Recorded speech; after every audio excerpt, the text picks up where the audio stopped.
quality of a Fire Emblem map can be separated into 5 different factors. Flavor, how well the map matches the story and atmosphere that it is trying to portray, and whether or not it succeeds at making you feel like you're really experiencing the story as the developers intended. Objective, what the map is asking you to do in order to finish the chapter, be it seizing, routing, escaping, or defending. Is it offering you an objective that is interesting to work towards? Replayability, you finished the chapter, now how do you feel about it? Frustrated? Relieved? Satisfied? There's any number of possible outcomes that can occur after finishing a chapter, so consider whether or not you'd enjoy playing the chapter again on a subsequent playthrough. Difficulty. Difficulty might not be an important factor for everyone, but a fair amount of players yearn to be challenged by Fire Emblem, to be given a puzzle to solve with the resources provided. Was the map that you just finished difficult in a compelling way? Enjoyability. Plain and simple, is the map fun to play? Are you having a good time whilst playing it, and if so, are you able to articulate exactly why the map is so stimulating? When all of these variables are managed effectively, what you're left with is an incredibly satisfying chapter to play through, providing a memorable experience for the player that they'll hopefully be excited to enjoy again during a second playthrough.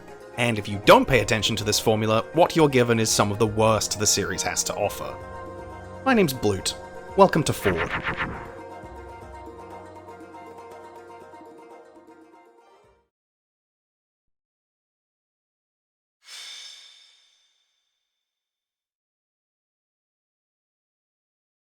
And welcome back to another episode of F.O.R.D.E. This time tackling a 3 houses map, which is something you already knew because I literally told you, and you don't need to solve the anagram, I literally told you last time. How's it going, everyone? You doing alright? Have you had a splendid week since last time? You've been eating your vegetables and throwing your growth units in the garbage where they belong?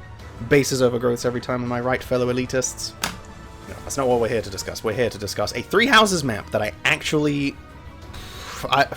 enjoy is a strong word, but it's a map I have some fondness for at the very least, compared to a lot of the other maps in 3 houses. I tasked myself to find a 3 houses map I actually enjoy and consider a good map in the overall scheme of things, and I believe I found one. And you would also know which map this is had you solved my anagram of After Hawk War, which, when you rearrange the letters, quickly becomes War for the Weak, otherwise known as Dedue's paralogue in Fire Emblem 3 houses. Anyone else really prefer the term Gaiden chapters to paralogues? I don't know, something about paralogues, just the naming convention of it drives me a little bit the wrong way. Gaiden chapters makes it sound more mysterious and foreign. Maybe I'm just too much of a weeaboo. But anyway, I'm still feeling a little bit under the weather as of the recording, because my body is a constant source of pain and agony. But that's besides the point, so let's just fucking stop stalling and dive right in. Alright, categories, flavor. I've always really enjoyed the structure of this chapter as a whole. I think War for the Weak is a really interesting chapter flavor-wise. It makes it so the usual status quo of red units being the villainous group and the green units being complete bumbling bozos is inverted, and instead you're left with a map where the green units are effectively acting as the antagonists, which is a really cool concept. Like, the only other chapter I can think of that does a similar concept is Thrashia chapter 14, where you have villainous green units rushing you, but they're effectively just red units with a green coat of paint. It's mostly just meant to be a green unit jump scare when they attack you, which, to be fair, I did get scared. Anyway, it's especially neat in concept since the green units are members of the church, which is basically the only explanation you'll need for why you're not allowed to just, like, ask them to stop or directly interfere with them, as followers of the church, on average, don't have the best moral form, so to say. That's not an invitation for discourse in the comments, by the way. Please don't fucking say Edelgard did nothing wrong.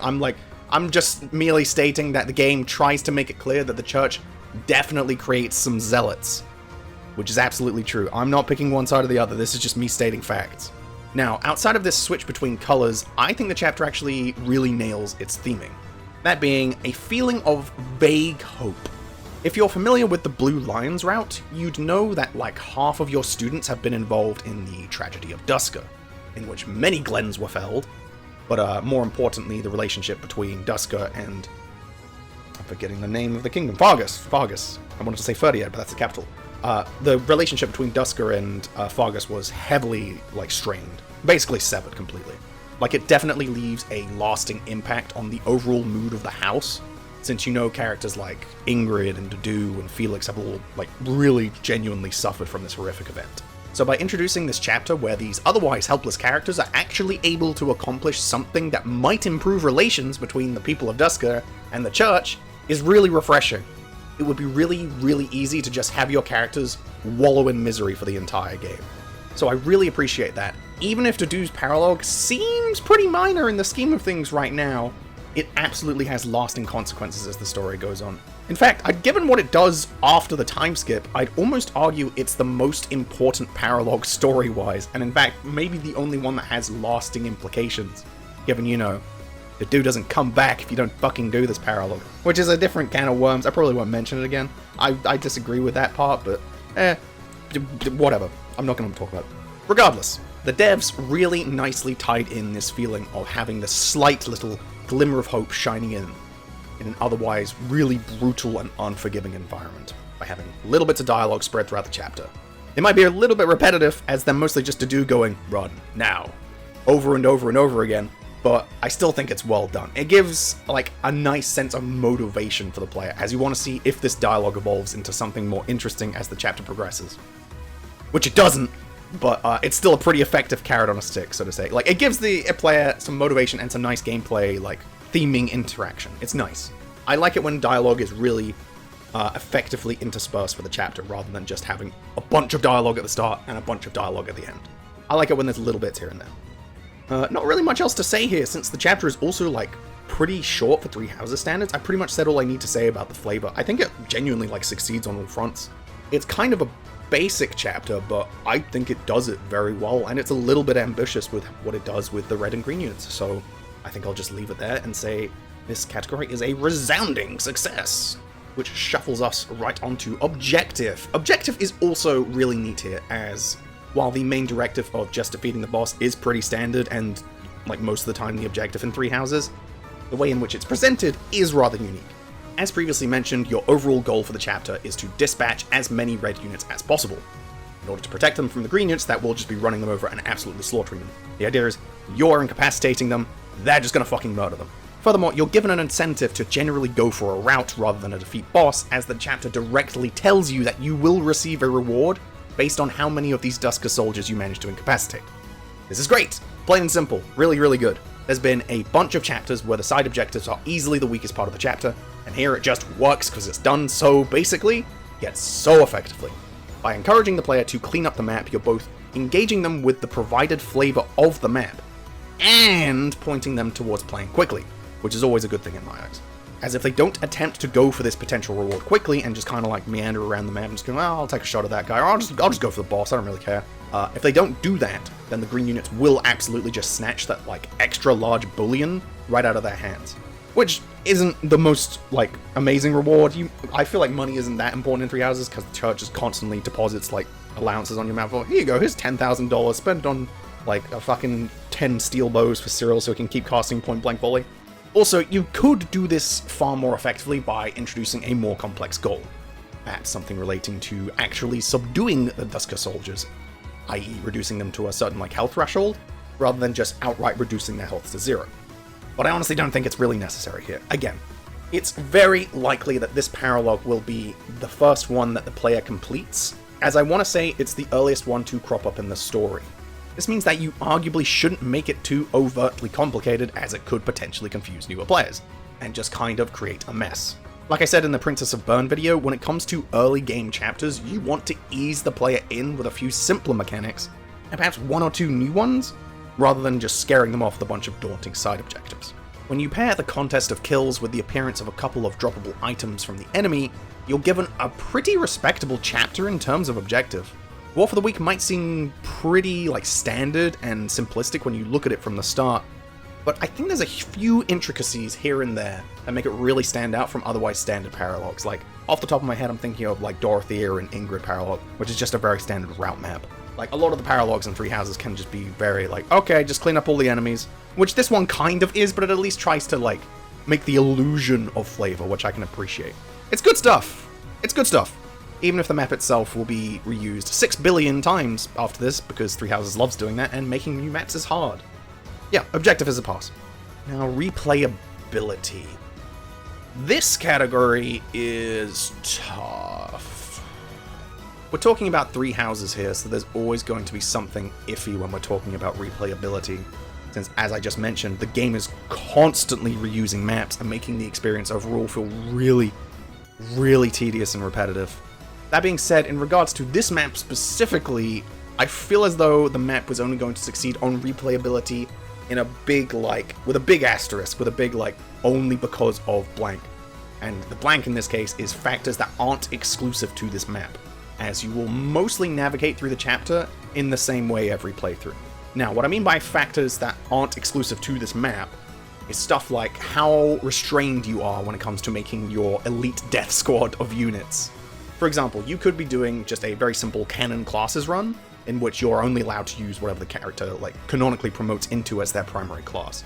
I.e., Dedue has to go into Armor Knight, Sylvain has to go into Cavalier, Ashe has to go into Archer, Edelgard has to go into Lord, stuff like that.